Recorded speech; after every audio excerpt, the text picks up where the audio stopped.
नमस्ते, प्रणाम, जय श्री राम। आज प्यारा सा भोले बाबा के एक सावन का गीत भजन गा रहे हैं। बहुत प्यारा है भजन, आप लोग सुनिए और फुल वॉच करके देखिए और अपना प्यार सहयोग सपोर्ट जरूर करिए। देखो सावन में कैसे बदरिए बरस रही है। सावन का महीना है, भगवान भोले बाबा का एक प्यारा सा भजन सुनाएंगे। सावन में बदरिए बरस रही, आप लोग सुनिए। अगर भीग रहे हो तो छाता लगा लेना।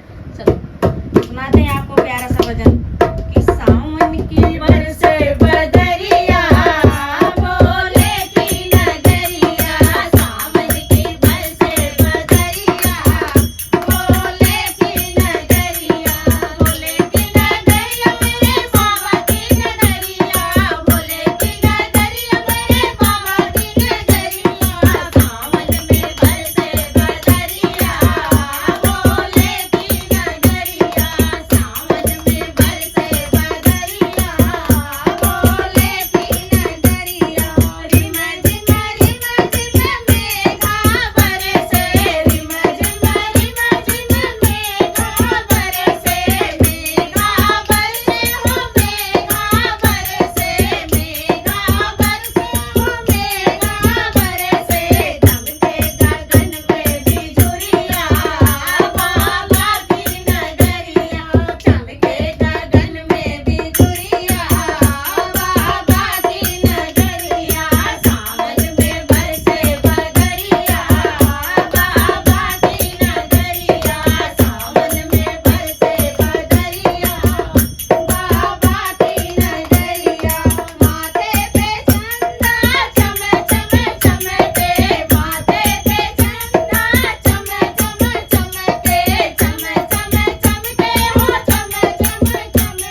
भंडारी की। हर हर महादेव।